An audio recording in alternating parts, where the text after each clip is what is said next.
Ça se trouve dans Amos chapitre 5, ou non chapitre oui, 5, c'est ça. Amos, c'est un petit prophète, un peu dur à trouver, mais en tout cas vous le trouvez à la fin de l'Ancien Testament. Et il est dit là, cherchez-moi et vous vivrez.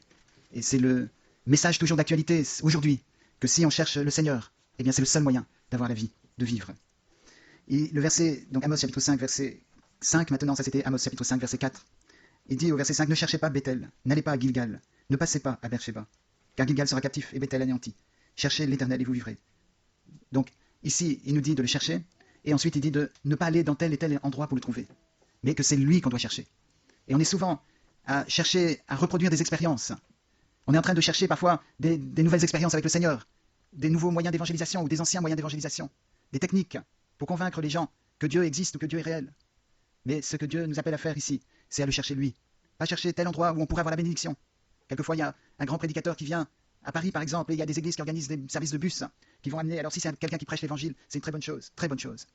Parce qu'on va pouvoir amener des non-chrétiens qui vont entendre l'évangile. Mais quand c'est pour un ministère quelconque, eh bien, il y a une erreur, à mon avis. C'est qu'on va chercher à Paris quelque chose qui ne se trouve pas là. Parce que Dieu ne se trouve pas à Paris. Il se trouve là où on l'invoque.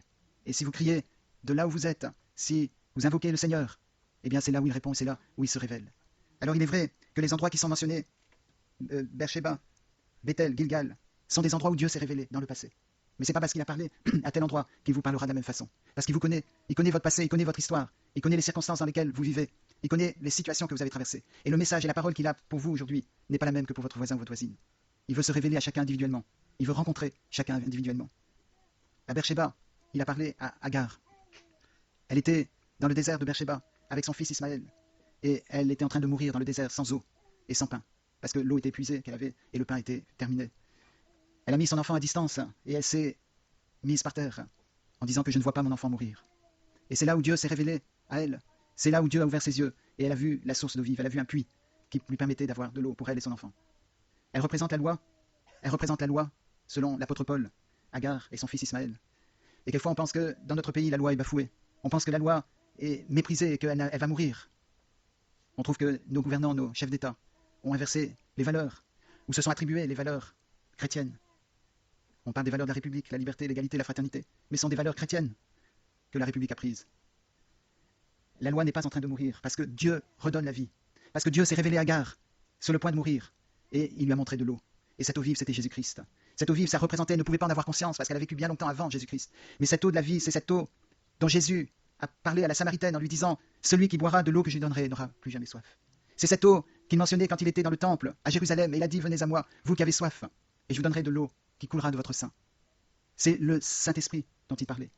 Mais ce qui s'est passé pour Agar, à l'endroit où elle devait être, à l'endroit où Jésus lui-même, où Dieu lui-même l'a rencontré, c'était l'endroit de Beersheba. Mais ce n'était pas là où vous devez aller. Vous devez juste être à la recherche de Dieu et il se révélera là où vous êtes. Il est venu pour chercher et sauver ceux qui étaient perdus. Il est venu pour chercher et sauver ceux qui l'appellent, qui crient vers lui dans leur détresse. Et c'est lui qui répondra.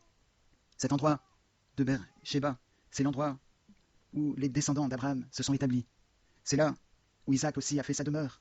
Et c'est de là où Jacob est parti pour trouver une femme dans le pays, dans la région de sa mère, où habitait sa mère avant.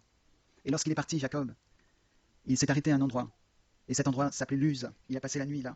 Et il a eu une vision. Il a vu une échelle qui montait jusqu'au ciel. Et il a vu les anges qui montaient et descendaient d'auprès de Dieu. Et il a été terrifié par cette vision. Mais Dieu s'est révélé à lui à cet endroit-là. Et il a dit, certainement c'est la demeure de Dieu. C'est pour ça qu'il a appelé ce lieu Bethel. Bethel, la maison de Dieu. C'est là où Dieu s'est révélé à Jacob. C'est là où Dieu lui a parlé, où Dieu s'est montré. Et ce lieu, Dieu lui a rappelé, bien longtemps après, que c'était l'endroit où il avait fait la rencontre, où Jacob avait fait la rencontre avec Dieu. Mais ce n'est pas la peine de chercher sur la carte où se trouve Bethel, pour dire peut-être que c'est à cet endroit-là, peut-être que c'est dans telle église, c'est dans tel endroit que je vais trouver Dieu, ou que je vais rencontrer Dieu davantage. Non, c'est si tu le cherches, il se laissera trouver, et il se révélera à toi dans ta situation. Tu n'as rien à faire, sauf à crier à Dieu. Lorsque Jacob était devenu vieux, il est allé donc voir Dieu a permis qu'il aille en Égypte pour rejoindre Joseph, son fils, un miracle extraordinaire. Et lorsque il se dirigeait vers l'Égypte, Dieu s'est révélé à lui. Et il dit, le Dieu Tout-Puissant, il a dit à Joseph plus tard, le Dieu Tout-Puissant m'est apparu à Luz, c'est-à-dire Bethel, dans le pays de Canaan, et il m'a béni. Il m'a dit, je te rendrai fécond. Et la rencontre avec Dieu, cette rencontre avec Dieu, elle nous bénit et elle nous rend féconds, elle nous permet de porter beaucoup de fruits. Et c'était le témoignage de Jacob à son fils. C'était le témoignage de Jacob à tous ceux qui voulaient l'entendre. Oui, j'ai eu une révélation, j'ai rencontré Dieu, et j'ai appelé cet endroit la maison de Dieu. Est-ce que vous pouvez donner ce témoignage? Est-ce que vous pouvez dire oui, j'ai rencontré Dieu, c'est pas moi qui suis allé au-devant de Dieu, c'est lui qui est venu me chercher. J'étais perdu et je me souviens de l'endroit où il m'a sauvé. Comme Agar n'a jamais oublié, et Ismaël, son fils, n'ont jamais oublié l'endroit où Dieu les a sauvés. Eh bien, est-ce que vous avez aussi ce témoignage? Ou est-ce que vous n'êtes pas sûr? Alors si vous n'êtes pas sûr, cherchez l'Éternel. Ésaïe 55 nous dit, cherchez l'Éternel pendant qu'il se trouve, invoquez-le tandis qu'il est prêt, que le pécheur abandonne sa voie, et l'homme d'iniquité abandonne ses pensées, et qu'il revienne à Dieu, qui est prêt à pardonner, qui ne se lasse pas de pardonner. Mais cherchez Dieu. Une église qui cherche la présence de Dieu, c'est dans le cœur que ça se passe. C'est dans le cœur, en venant le dimanche, en disant, Seigneur, que tu sois là. Pourquoi y a-t-il des choses vides ce matin? Pourquoi y a-t-il des chaises qui pourraient être occupées par des gens qui ont faim et soif de Dieu, et qui ne sont pas là? Que nos cœurs aspirent à ce que ces gens qui sont désespérément à la recherche de Dieu puissent venir, écouter, entendre la parole de Dieu et se donner à lui.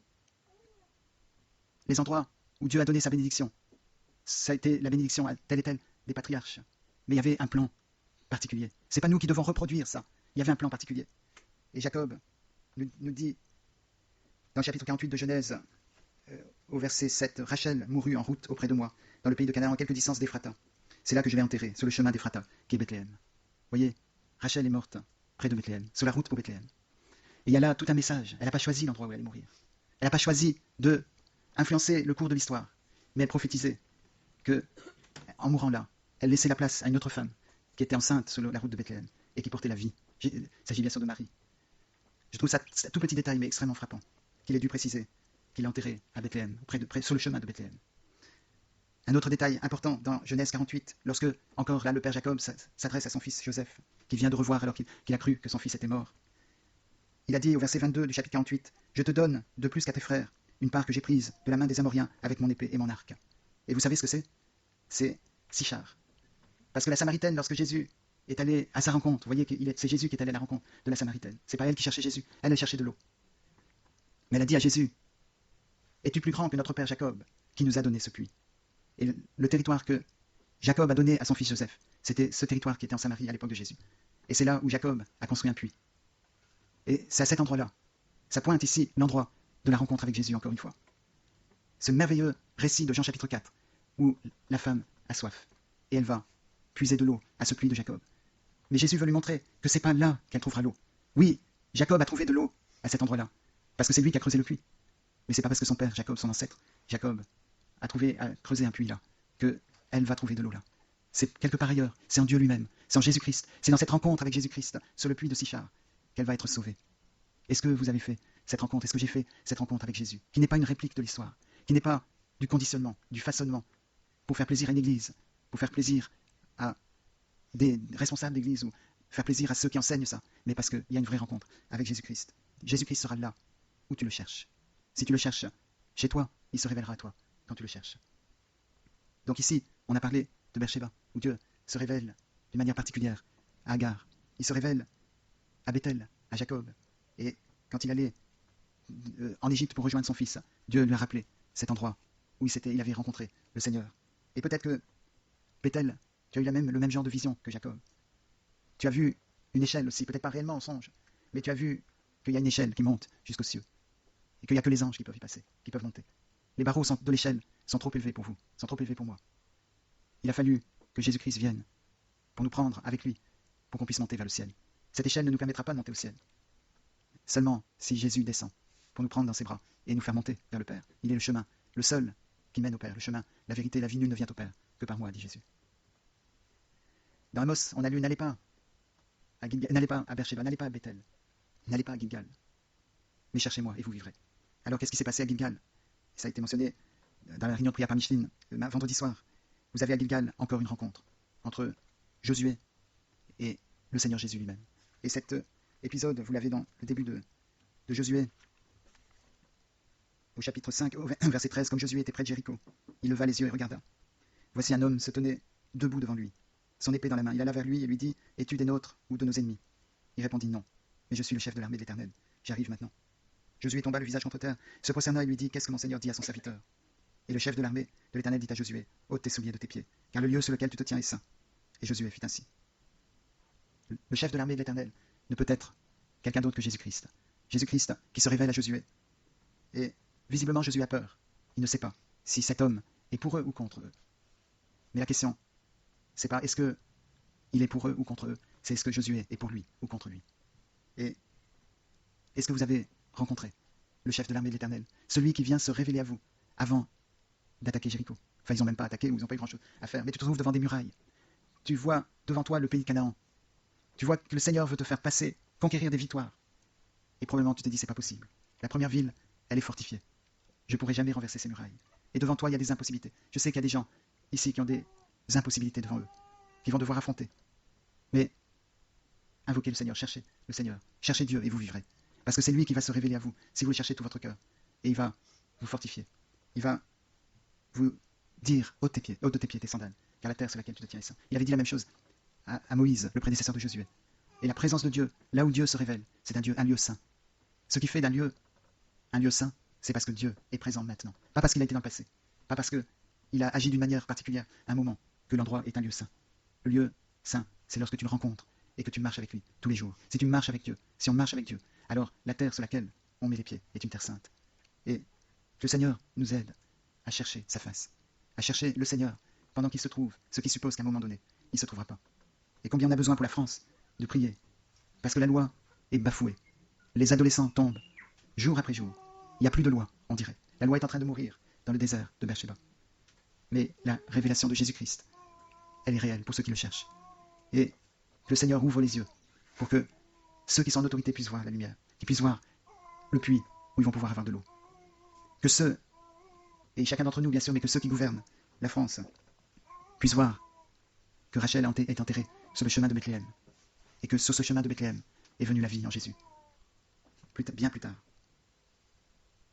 Que les autorités puissent voir, expérimenter ce que Jacob a expérimenté à Luz, qui est devenu Bethel, lorsqu'il a eu cette terreur, et où le Seigneur lui a dit ne crains rien. Et je crois que si le peuple, sur qui est invoqué le nom de l'Éternel, s'humilie, prie et cherche la face de Dieu, s'il se détourne de ses mauvaises voies, l'Éternel le bénira, et il exaucera, il exaucera. Donc on va juste prier que le Seigneur applique ça dans nos vies, qu'il se révèle à nous, et qu'on puisse trouver qu'il s'est révélé, et que l'endroit où il s'est révélé, pour nous dans nos vies, c'est la Terre Sainte. C'est là où le Seigneur parle. Amen.